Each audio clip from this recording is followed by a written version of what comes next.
Когда вы меняли жидкость гидроусилителя? Рекомендуется делать это каждые 60-80 тысяч километров или хотя бы раз в 3 года.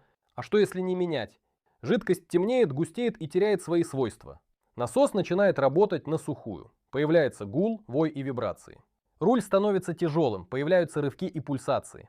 Перегрев жидкости ускоряет износ уплотнителей, и вскоре вы замечаете первые подтеки под машиной. Дальше больше. Изнашивается рулевая рейка, распределитель и насос. И вместо простой замены жидкости вас ждет капитальный ремонт рулевой системы. Но есть компромиссное решение — присадка Nitro Boost. Антифрикционная формула снижает трение, уменьшает пятно износа, полирует задиры и частично восстанавливает эластичность уплотнителей. Руль становится легче, исчезают вибрации и шум. Присадка добавляется прямо в бачок ГУР, без необходимости полной замены жидкости в системе, продлевая ресурс в 1,5-2 раза. Присадка дешевле, чем ремонт. Выбор за тобой.